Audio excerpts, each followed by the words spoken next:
자, 이번에 진행할 강의는요, 전자소자 탈거 팁, SMD 타입 전해 콘덴서를 쉽게 탈거하는 방법에 대해서 강의를 진행하도록 하겠습니다. 자, 오늘 강의할 내용에 대해서 간단하게 살펴보고 넘어가겠습니다. 자, 우리 콘덴서의 종류에 대해서는 이미 전기전자 기초 과정에서 상세하게 다뤘습니다. 하지만 모르시는 분들을 위해서 콘덴서의 종류는 우리가 전자 PCB 기판에 쓰는 컨덴서들은 어떤 종류를 쓰는지를 한번 리뷰 차원에서 한번 알아보고요. 그 다음에 이제 SMD 타입 전해 콘덴서를 사용한 제품들은 어떤 것이 있는가. 물론 지금 이 SMD 타입의 전해 콘덴서는 예전에는 많이 썼습니다. 많이 썼는데 현재는 많이 쓰는 타입은 아니지만 우리 수리를 하는 입장에서 본다면 구형 장비도 많이 들어오는 편이기 때문에 SMD 타입 콘덴서가 만약에 어떤 불량이 났다 그러면 이 교체하는 쪽으로다 우리가 또 이것도 SMD 타입 전해 콘덴서를 써야 되거든요. 물론 대체품으로 전해 콘덴서를 써야 되겠지만, 그래서 이걸 아마 SMD 타입의 전해 콘덴서를 처음 보신 분도 있을지도 모르겠어요. 하지만 왕왕 구형 장비에서는 많이 들어옵니다. 자, 그래서 그 제품들이 어떻게 생겼는지를 한번 보고요. 그 다음에 이제 SMD 타입의 전해 콘덴서를 우리가 이제 초보자 같은 경우는 이 탈거할 때 패턴을 날려먹는다든가 아니면은 패턴이 어떤 단선을 일으킨다든가 여러가지 어떤 불량 요인을 일으키는 중에 하나가 바로 이게 SMD 타입의 전해 콘덴서입니다. 그래서 요걸 좀 쉽게 탈거하는 방법이 없겠냐, 이 두 가지 방법이 있는데, 하나는 리파를 이용해서 우리가 초기 작업을 해가지고 디솔더링 하는 방법이 있고요. 하나는 이제 뭐냐면 여러분들한테도 예전 유튜브 강의 한번 리무벌 키트에 대해서 말씀드렸는데, SMD 리무벌 키트를 이용해서 우리가 이제 전해 콘덴서를 쉽게 탈거할 수 있다. 쉽게 탈거하는 건 뭐냐면 이 PCB 회로 패턴을 갖다가 손상이 안 되게끔, 그죠? 만약 PCB 패턴이 들뜨거나 아니면 단선이 됐다 그러면은 일단 전파선으로 연결해야 되는데, 점퍼선을 연결한다는 자체는 결론적으로 노이즈가 들어온다, 그죠? 그런 문제를 우리가 보실 수가 있어요. 근데 가능한 패턴 손상 없이 뛰기 위해서 이런 방법을 쓰는 게 아니겠습니까? 그래서 그 방법에 대해서 오늘 강의를 진행해 보도록 하겠습니다. 자, 콘덴서라는 것이 뭐냐? 콘덴서, 우리 PCB 기판의 표기명을 보면 C라고 되어 있죠. C. 콘덴서를 우리가 영문으로 말씀드리자면 캐패시터라는 얘기를 쓰죠. 근데 보통 우리 콘덴서 얘기를 많이 쓰죠.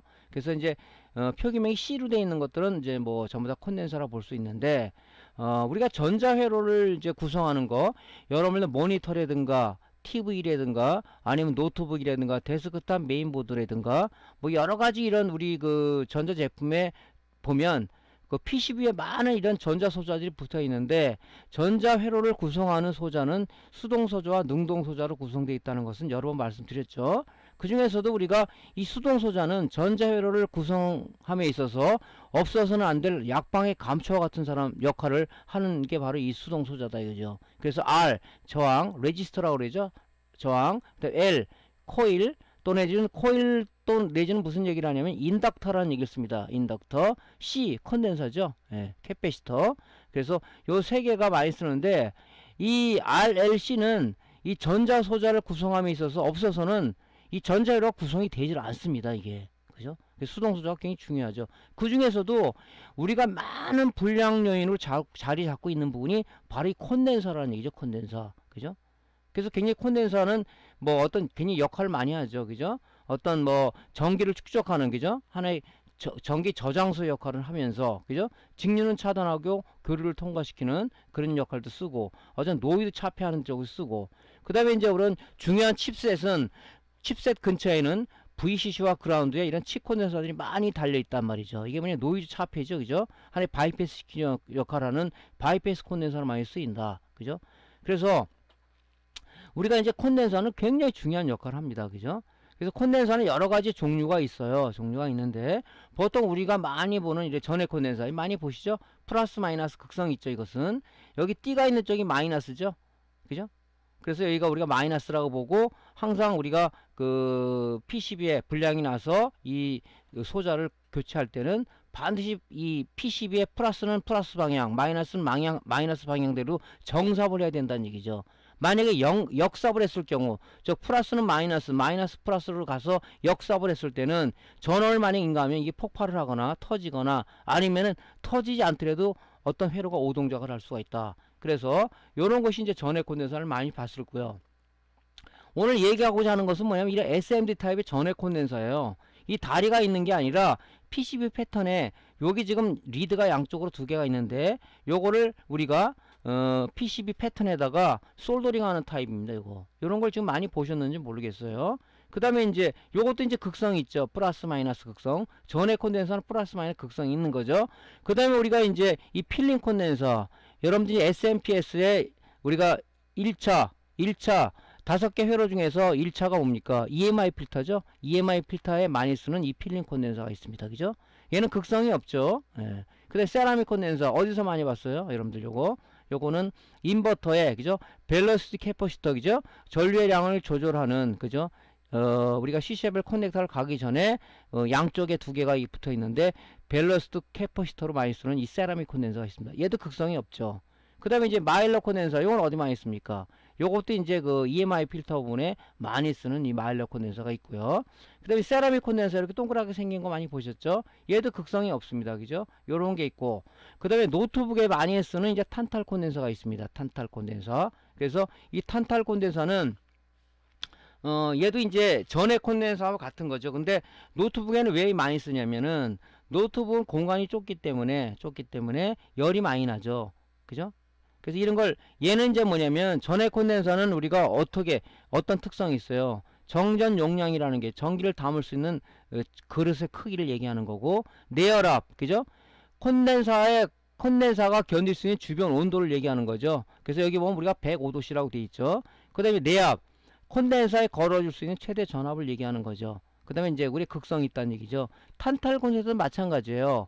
내부가 공간이 높도가 좁기 때문에 열특성이 강한 이 탄탈 콘덴서를 쓰는데 우리가 주의할 점은 있다 이거죠. 그죠? 자, 우리가 늘상 봐온 이 다이오드 같으면 우리가 요 띠가 하나 있는데 이게 다이오드를 예를 듭시다. 이게 다이오드. 그럼 이 띠가 있는 쪽이 뭐예요? 마이너스죠. 이걸 우리가 캐소드라고 얘기하고 띠가 없는 부분을 플러스, 그죠? 에노드라고 얘기를 하는데 이 탄탈 콘덴서는 여기 이렇게 띠가 있어요. 띠가 이렇게 있습니다. 그죠? 요건 탄탈 콘덴서라고 얘기해 둡시다. 여기가 플러스고 여기가 마이너스예요. 그죠? 그래서 어떤 이 탄탈 콘덴서를 보면 여기 플러스라고 여기 표시되어 있는 게 있고 없는 게 있어요. 띠가 있는 부분이 늘상 뭐 다이오드를 많이 보다 보니까 초보자 같은 경우는 이게 고장이 났다 이거죠. 교체할 때는 이걸 갖다가 다이오드 생각해서 띠가 이제 마이너스구나. 그거는 이 회로의 역삽이죠. 역삽은 어떤 문제가 생긴다 그랬죠? 이게 콘덴서가 터져버리거나 타거나 아니면 회로에 오동작을 한다. 그래서 이 탄탈 콘덴서에 주의할 점은 뭐냐면 띠가 있는 쪽이 항상 플러스다. 띠가 없는 쪽이 마이너스다. 이 다이오드와 반대 개념을 생각하셔야 되는 얘기죠. 그래서 얘도 극성이 있습니다. 이 극성. 그래서 주로 이제 노트북에 많이 쓰는 형태가 바로 이제 탄탈 콘덴서다. 이렇게 얘기를 드리는 거고요. 이 치콘덴서 많이 봤죠. 치콘덴서 MLC라고 하죠. 멀티레이어 세라믹 콘덴서라고 우리가 보통 이제 뭐 메인보드라든가 아니면 TV AD 보드라든가 이런 쪽에 많이 봤죠. 얘는 극성이 없죠. 하지만 얘는 요런 것들은 다 표기명이 있습니다. 그죠? 정전 용량이 다 표시가 돼 있어요. 이런 것들은. 근데 이 치콘덴서는 표기명이 없어요. 그죠? 조그맣다 보니까 마킹을 못해서 그런지 몰라도, 그래서 이 크기가 바로 용량과 내압을 나타낸다. 용량과 내압. 그러니까 우리가 전해 콘덴서를 갈든 뭘 갈든 여기에 규격이 써 있습니다. 그죠? 여기 2700 마이크로페럿이라고 되겠죠? 그럼 이거를 써야 된다는 얘기죠. 이거 용량. 그 다음에 더 중요한 게 뭐예요? 내압이죠. 6.3V를 썼는데, 그죠? 이거보다 내압이 큰 걸 쓰는 관계는 없어요. 2700 12V라고 딱 되어 있는 콘덴서가 있는데 고장이 났어요. 그러면 2700 6.3을 끼면 어떻게 터져버리겠죠. 내압이 같거나 용량이 같거나, 그죠? 요보다 조금 높은 거는 관계는 없다. 그죠? 관계는 없다는 얘기죠. 이 탄탈도 마찬가지지만, 그래서 이 표기명을 갖고 우리가 알 수가 있지만 이 콘덴서는 표기명이 없단 말이죠. 이 크기가 바로 정전 용량, 전기를 담을 수 있는 그릇 크기와 내압, 콘덴서에 걸어줄 수 있는 최대 전압을 얘기하기 때문에 여러분들이 이게 불량이 치콘덴서가 났다 그러면은 우리가 뭡니까? 같은 크기의 치콘덴서를 뭐 패보드에서 떼어서 단대든가 한다는 얘기죠. 하지만 눈썰미가 좋은 사람 하지만은 눈썰미가 좀 없는 사람들은 어떻게 됐습니까? 여러분들한테 장비를 하나 소개시켜 드렸죠. 계측기를. 바로 버니어 캘리퍼스를 통해서 이 사이즈를 재서, 그죠? 가로 세로를 재서 우리가 그 패보드에서 같은 크기를 껴야 된다는 얘기죠. 뭐 그거 용량보다 좀 큰 거는 껴도 관계없지만 이 크기보다 작은 걸 꼈다면 뭐겠습니까? 정전 용량은 작지만은 바로 여기 내압이라는 게 작기 때문에 타버린다 이 얘기죠. 그래서 이 칙 콘덴서는 교체할 때는 주의해야 되고, 탄탈 콘덴서 역시도 주의할 때 극성이 다이오드와 반대이기 때문에 띠 있는 쪽이 우리가 플러스를 나타나기 때문에 교체할 때 주의해야 된다. 나머지 극성이 없지만 이 전해 콘덴서는 뭐 표시가 돼 있죠. 요렇게 띠가 돼 있는 부분, 요 SMD 콘덴서는 이렇게 띠가 그어져 있죠 위에. 그게 이제 마이너스라고 해야 되겠죠. 그죠? 그래서 이제 우리 콘덴서는, 전해 콘덴서는 우리가 두 가지가 있어요. 두 가지가. 하나는 뭐냐면, 요 안에 유전체가, 그죠? 어떤 액체 상태인 이 전해질이 액체 상태인 게 있고, 요런 것처럼 이 SMD 콘덴서라든가 아니면은 똑같이 이렇게 생겼는데, 이게 이제 우리가 그 안에 전해질이 그 폴리머라는 고체 유전체를 쓴 게 있습니다. 그죠? 여러분들이 이제 그 고체 유전체를 쓴 콘덴서를 보통 캔 콘덴서, 알미늄 캔 콘덴서 얘기하는데, 사실은 폴리머 콘덴서 내지는 솔리드 콘덴서가 맞는 얘기죠. 그래서 어떻게 구분을 하시냐면, 자, 전해 콘덴서 위쪽을 이렇게 보면, 이게 위에서 본 그림이라고 봅시다. 이렇게 보면 요게 이렇게 십자로 되어 있던가 K자로 그어졌던가, 그죠? 요렇게 되어 있는 거, 요렇게 그어진 것은 이게 전해 콘덴서라는 얘기입니다. 이게 전해, 그죠? 그래서 이걸 뭐라 방폭변이라고 그러죠. 왜냐면 이것이 안에 어떤 그 규정 이상의 전압을 걸거나 오래되다 보면 이 안에는 액체, 이 전해질이, 그죠? 유전체가 전해 액체 상태로 돼 있다고 그랬죠. 이게 끓어가지고 가스가 발생해서 이게 터지기 때문에 이 방폭변을 그어 놓지 않으면은 폭발하기 때문에 이 안에 있는 이 전해 콘덴서의 전해질이라는 게 이게 독극물이거든요. 눈에 들어가면 실명을 올 수가 있단 말이죠. 그래서 여기다가 이렇게 방폭변을 거서 요게 쪽 찢어지면서 액이 흐르게끔 이렇게 안전장치가 돼 있다. 그죠? 이렇게 십자나 K자나 이렇게 돼 있는 걸 갖다가 우리가 뭐냐면 이게 전해 콘덴서라고 보시면 되고요. 그 다음에 이제 이 솔리드 콘덴서죠. 폴리머 콘덴서는 뭐냐면 이 안에 우리가, 그죠? 고체, 액체가 아니라 고체로 되어 있습니다. 잘라보면은 고체가 들어있단 말이죠. 고체 형태의 전해질이 들어있어요. 걔는 여기 방폭변이 없단 말이죠. 매끈해요. 그래서 우리가 알미늄 캔 콘덴서 부르는 이유가 아마 그래서 그러지 않은가. 그래서 요런 이제 부분에 이 모양을 보고도 알 수가 있다. 그 수명이 어느 게 기냐? 얘가 더 길겠죠. 그죠? 고체 전해질이. 영구적이라고 하지는 않습니다. 하지만 얘보다는 얘가 길어요. 근데 전해 콘덴서도 우리가 장시간용을 쓰게 되면 얘 못지않게 깁니다. 근데 우리가 보통 수리맨들은 장시간용을 쓰는 사람이 많지는 않죠. 근데 콘덴서는 가능한 이 전해 콘덴서 또 아니면 뭐 이 솔리드 콘덴서는 장시간용을 쓰시는 게 좋겠죠. 그죠? 참고적으로 이 얘기는 뭐 다 드린 얘기지만 다시 한번 말씀을 드리는 겁니다. 자, 그래서 품질 순서는 이 탄탈이 사실 제일 좋아요. 그 다음에 이제 조금 많은 알미늄 솔리드 콘덴서, 그래서 캔 콘덴서라고 얘기죠. 그 다음에 이제 이 전해 콘덴서, 이것이 이제 보통 우리가 봤을 때 얘가 전해 콘덴서가 제일 분량이 많죠. 그래서 우리 립스보드 보면은 2차 측에 콘덴서가 불룩 튀어나왔으면 요거 갈면 되겠다 하고 여러분들 꿀수리라고 많이 수리하시지 않았습니까? 그게 제일 많이 손상이 된단 말이죠. 예? 그래서 이렇게 구분하시면 되고요. 그래서 참고적으로 말씀을 드렸습니다. 자, 그 다음에 이제 우리가 또 알아야 될 사항이 뭐냐면, 자, SMD 전해 콘덴서, 요런 걸 처음 봤을 거예요. 이렇게 생겼습니다. 이렇게. 밑에 몸통이 있고, 요 플라스틱 베이스에 여기 이렇게 리드가 양쪽으로 나와 있어요. 요게 지금 PCB에 솔리드 SMD 타입의 전해 콘덴서 붙이는 패턴인데, 여기다가 얘를 붙여야 된단 말이죠. 이 붙이는 것도 초보자는 좀 까다로워요. 그죠? 이거 어떻게 붙이겠어요? 붙이는 방법은 먼저 패턴에다가, 그죠? 나부로다 솔더링 하는 거죠. 그죠? 물론 젤 플락스를 좀 바르고 좀 하는 게 좋겠죠. 한 다음에 요걸 요에다 얹혀 놓고 요 양쪽에 여기 양쪽에다가 인두기를 최대한 달았을 때 여기다 대면 여기 있는 납이 녹으면서 여기 이 솔더링이 되겠죠. 이런 식으로. 자, 여기 붙여 있어요. 이걸 뛸라 그러면 골치 아프다는 얘기죠. 한마디로. 이 열풍기를 뛰다 오면 얘가 녹고 뭐 잡아당기다 보면 이 패턴이 좀 약해요. 그런 것들이 일어나버려요. 일어나버리면 패턴이 끊어져 버리죠. 그럼 또 여러분들이 잠파선을 갖고 여기다 연결하고, 이 잠파선을 연결한다는 자체는 뭐냐면 이 노이즈가 들어올 가능성이 크다. 그죠? 그래서 가능한 얘를 손상 없이 뛰는 걸 갖다가 어떻게 뛰겠냐, 그 방법을 여러분들한테 오늘 알려드리기 위해서 하는 겁니다. 자, 그래서 나 이런 콘덴서 잘 못 봤는데요. 하지만 이제 여러분들이 수리를 하게 되면 다양한 데서 많이 들어옵니다. 그죠? 뭐 어떤 그 공장에, 그죠? 어떤 그 CNC 머신에 쓰는 메인보드도 산업용 메인보드도 들어오고, 그때 이제 많이 쓰는 거죠. 그래서 일단 노트북 같은 거 한번 볼게요. 노트북도 지금 아직도 쓰고 있어요. 요렇게 생긴 것들이 이제 우리가 SMD 타입의 우리가 그 전해 콘덴서예요. 여기 방폭변이 없죠. SMD 타입의 솔리드 콘덴서다. 얘는 고체 전해질이 들어가 있는 거죠. 그래서 여기다가 이제 이 패턴에다 여기다 솔더링 하는 거죠. 이런 식으로. 이게 이렇게 구성되어 있는 것들도 노트북에는 제법 있습니다. 지금 이제 뭐 거의 다 탄타를 많이 쓰지만 그래도 이런 부분을 써요. 그죠? 없다고 생각하시면 안 되겠죠. TV 메인보드를 보더라도 지금 여기 보면 뭡니까? SMD 솔리드 콘덴서를 써놨네요. 여기도. 그죠? 이런 걸 이제 불량이 나서 콘덴서는 우리가 PCB 회로 중에서, 그죠? 회로 중에 수동 소장 중에서 제일 많은 고장을 일으키는 부품 중에 하나예요. 용량 감퇴가 된다든가 아니면은, 그죠? 어떤 그 회로의 이상으로 인해서 이런 부분이 어떤 전소가 된다든가 이런 부분이 많아요. 그죠? 그래서 어차피 이걸 갈아야 되잖아요.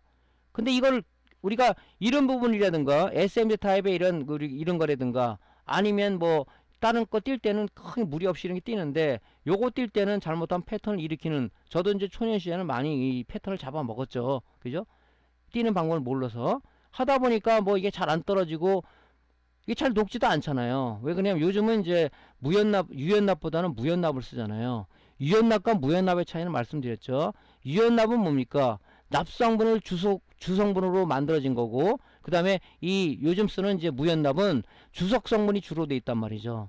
납이 녹는 융점이 높겠어요? 주석이 융점이 높겠어요? 주석이 융점이 높습니다. 납보다는. 그래서 우리가 무연납은 유연납 쓸 때보다 40도 이상의 온도를 올려줘야 잘 녹는다. 그래서 이게 무연납을 써서도 이게 잘 안 녹지만, 우리가 이제 제품이 3년 이상 되면 납이 산화가 되기 때문에 이 잘 안 녹아요. 이 납이 잘 녹지를 않습니다. 그래서 이제 우리가 특단의 조치로다가 요 부분에다가 우리가 젤플락스를 발라서, 젤플락스는 우리가 납을 잘 녹게 하는 성분도 들어있다. 그래서 그거 갖고 디솔더링을 하는 거죠. 자, 이렇게 돼 있습니다.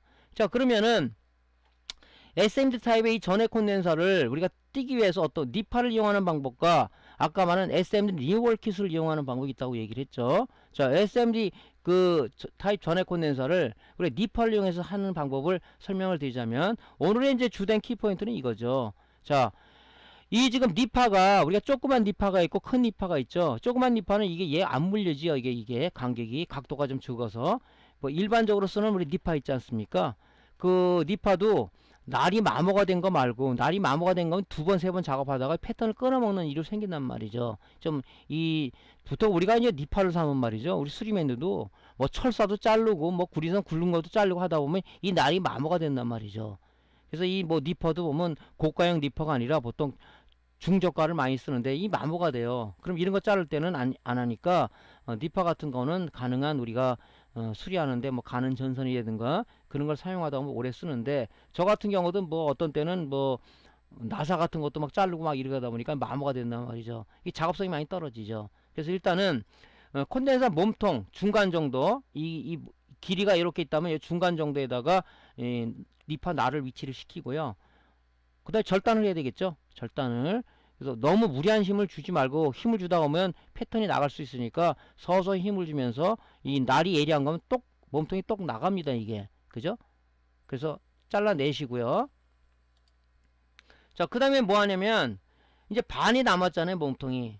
근데 이게 플라스틱 베이스에 연결되어 있기 때문에 이게 그냥 작업되면 이 패턴이 날아갈 수가 있단 말이죠. 그래서 우리가 이제 일자 드라이브를 이용해서 나머지 몸통을 제껴버리면 똑 떨어지죠. 그러면 이제 플라스틱 베이스만 이렇게 남겠죠. 그죠? 그럼 여기 전극이 안에 있는 게 빠졌기 때문에 이 플라스틱 베이스를 제끼면 얘가 걸린단 말이죠. 요 부분을 갖다 니파로 잘라내야 되겠죠. 이 전극을.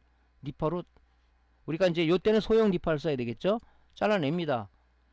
그 다음에 이제 뭐 플라스틱 베이스를 이제 우리가 니퍼나 아니면 롱로즈로 다 제거를 하면 되겠죠. 그러면 이제 핀이 여기 남아있겠죠. 핀이.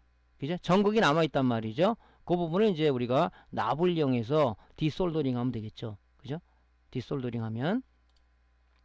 그럼 이제 나머지 이제 이 산화된 남이 이 패턴에 남아있기 때문에 항상 우리가 수리맨들이 이제 좀 약간 좀 간과하라는 부분이 그냥 여기다가 세납을 도포를 해갖고 쓰는데 아무래도 산화된 납은 그죠? 아무래도 솔더링 하는데 많은 방해 요인이 되기 때문에 여기 죽은 납 그죠? 이 산화된 납들은 솔더 윅을 가지고 깨끗하게 납을 재정리해 주는 것이 필요합니다. 제거를 해주는 부분이 딱 제거를 한다면 이렇게 나오겠죠. 이제 전해 콘덴서를 갖다가 SMD 타입 갖다 꼭 여기다 쓰면 되는데 SMD 타입이 없다. 그죠? 난 SMD 타입이 없는데요. 그러면 우리가 전해 콘덴서를 쓰시면 되죠. 그죠? 근데 우리 SMD 타입이 키가 요만한데 전해 콘덴서의 키가 높단 말이에요. 이렇게. 그죠? 이걸 어떻게 사용해요? 여기 지금 공간이 있지 않습니까? 요 리드를 갖다가 여기다 이렇게 붙여가지고 콘덴서를 누이세요. 이렇게 누여서 붙이면 되죠. 그죠? 그러면 얘 높이하고 거의 얼추 맞단 말이죠. 그죠? 그러니까 이런 식으로 쓰시면 돼요. SMD 타입의 뭐 콘덴서가 없다 그래서 이걸 뭐 주문하려면 또 오래 걸리지 않습니까? 여러분 많이 갖고 있는 콘덴서, 전해 콘덴서를 이용해서 극성은 항상 일치를 해줘야 정삽을 해야 되겠죠. 요걸 뉘어가지고 뭐 공간이 여기가 있다 그러면 이쪽으로 이렇게 해서 뉘으시고 그죠? 뭐 이렇게 여러분들이 알아서 공간을 메우면 되겠죠. 우리 지금 그 모니터 수리하다 보면 AD 보드에 그죠? 요런 콘덴서들 많이 붙어 있는 게 있어요. AD 보드에도. 그때도 우리가 공간을 활용해서 물론 리드가 이렇게 그죠? 이렇게 패턴이 여기 있다면 요렇게 뉘어서 그죠? 이 다리를 이렇게 붙이다 보면 아무래도 다리가 좀 길어지잖아요. 이 다리가 가능한 좀 짧게 여러분들이 하는 방법을 구현해야 됩니다. 왜냐면 다리가 많이 나와 있다는 것은 노이즈에 우리가 많은 영향을 받는다. 그죠? 그래서 우리가 콘덴서 할 때도 기판에 꽂을 때도 여기 바짝 붙여서 이렇게 리드를 빼죠. 이렇게 하는 사람 없죠. 콘덴서 이렇게 다리 이만큼 띄어서 하는 사람 없잖아요. 그죠? 그래서 이 부분은 이렇게 바짝 해서 이 노이즈를 최대한 줄이기 위해서 하는 거니까 요런 이제 솔더링 할 때도 여러분들이 그런 이제 지혜가 좀 필요하다. 그죠? 그 다음에 이제 뭡니까? 잔납을 제거했으면 꼭 우리 수리맨들이 그 뒤처리 잘 안 하시잖아요. 여기 지금 우리가 납을 썼기 때문에 이 플럭스 성분이 많이 묻어 있단 말이죠. 그래서 그런 부분들을 TC를 통해서 깔끔하게 회로를 좀 닦아준 다음에 우리가 이제 솔더링 해야 되겠다 하는 거죠. 그죠? 이렇게 세척을 안 하면요. 이런 식으로 플럭스 성분이 많이 나와 있기 때문에 이런 플럭스 성분들이 회로를 갖다가 부식시키는 어떤 요인도 된단 말이죠. 그러니까 여러분들 이런 부분은 깔끔하게 좀 제거해 주는 것이 좋겠다 하는 거죠. 뭐 저도 하다 보면 가끔 뒤처리 안 하는 부분이 있는데 가능하려고 이게 제일 중요한 게 뭐냐면 습관이더라고요. 그죠? 아니 뭐 안에 들어가는 걸 뭐 소비자가 보겠어 이러지 말고 내 제품처럼 여러분 하다 보면 습관을 시키다 보면 이 습관이 중요한 것 같습니다. 하면 나도 모르게 그죠? 무의식하게 된단 말이죠. 예, 그런 습관을 여러분들이 잘 들이시기 바라고요. 항상 우리가 솔더링이나 디솔더링 할 때는 저 같은 경우는 이 습관이 안 돼서 장갑을 잘 안 끼고 하는데 우리가 재전 장갑을 끼고 여러분들이 하는 것이 내 손 보호를 할 수가 있다. 그런 것도 한번 다시 말씀드립니다. 자, 동영상을 한번 볼게요. 어떻게 작업을 하는지. 자, 중간에 대고요. 이게 지금 저도 마모가 된 이 니파로 해서 그래요. 딱 떨어져야 되는데 이게 지금 중간에 안 떨어지고 있죠. 요럴 때는 우리가 소형 니파를 가지고 잘라내시면 됩니다. 잘 드는 걸로. 자, 그러면 이제 위에 몸통이 남았죠. 자, 십자 드라이버를 이용해서 플라스틱 베이스에서 이렇게 제거를 하면 여기 이제 똑 떨어지죠. 이렇게. 예. 자, 그럼 여기 남아있잖아요. 여기 요 부분이. 그지? 전극이 남아있잖아요. 그걸 이제 우리가 니파로 잘라내든가 그런 식으로 하면 되죠. 그럼 패턴만 싹 남았죠. 이렇게. 다른 것도 마찬가지로 그렇게 떼어보세요. 여러분들이 이제 패보드가 있으면은 막바로 그냥 박바로 여러분들이 실무에 적용하지 마시고 패보드 가지고 여러분 작업을 한번 해보세요. 그죠? 연습이 충분히 된 상황에서 여러분들이 해야 되겠죠? 예.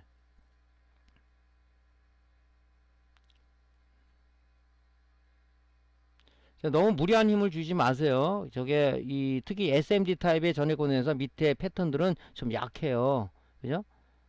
저런 식으로 제거를 좀 하시고요. 뭐 전극이 쏙 빠지는 것도 있고 플라스틱 베이스가 이제 아무래도 오래 쓰다 보면 노후화돼서 빠지는 것도 있고 플라스틱이 안 빠지는 경우 있어요. 그때는 전극을 잘라 주시는 거죠. 요거 보시면 자 몸통 잘라 줬습니다. 자 일자 드라이버를 이용해서 제거를 해야 되겠죠. 제거를 해야 되면 이 베이스가 요 전극이 좀 안 빠지고 있잖아요. 안 빠지면 그때 이제 우리가 니퍼를 이용해서 잘라버리는 거죠. 그죠? 자, 딱 제거가 되죠. 그럼 얘는 이제 덜 산화가 됐기 때문에 이 리드가 아직 붙어 있어요. 이걸 이제 우리가 뭡니까? 디솔더링 작업을 해줘야 되겠죠. 잔납을 갖다 제거를 해줍니다. 깔끔하게. 패턴이 약하기 때문에 그 납을 갖다 인도를 할 때 너무 힘을 주지 마시고 제거를 하시고, 그 다음에 이제 산화된 납을 완벽하게 제거하기 위해서 이제 우리가 솔더윅 납 흡착심이라고 얘기죠. 저걸 이용해서 여러분들이 깔끔하게 제거해 주시는 게 좋겠습니다.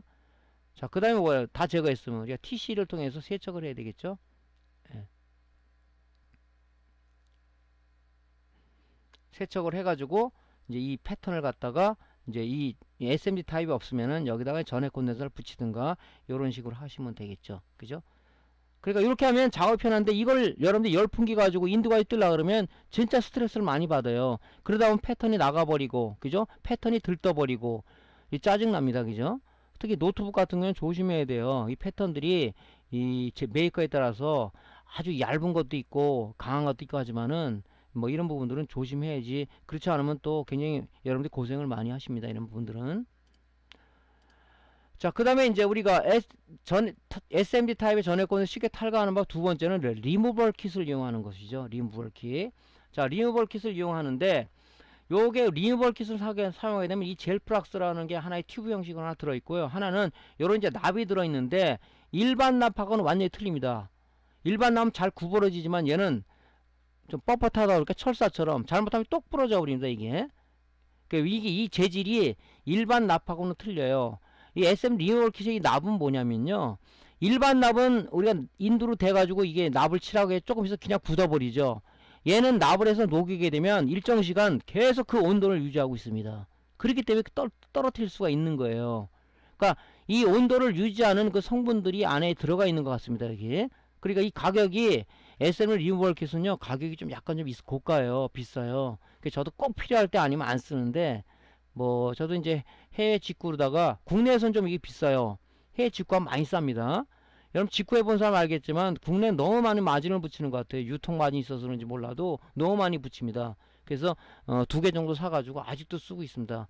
꼭 필요할 때 아니면 언제 쓰냐면, 여러분들 이제 그 AD 보는 스케일러 같은 거 있죠?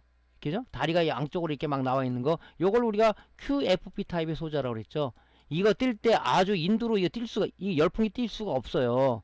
그래서 이거 뛰는 방법도 여러분들한테 여러 가지 방법을 유튜브에 제시해 놨습니다. 하지만 저는 요 리무벌 킷을 많이 써요. 쭉 여기다 양 사방에다가 젤 플락스를 도포를 하고, 그 다음에 요 리무벌 킷에 납을 갖다가 쭉 도포를 합니다.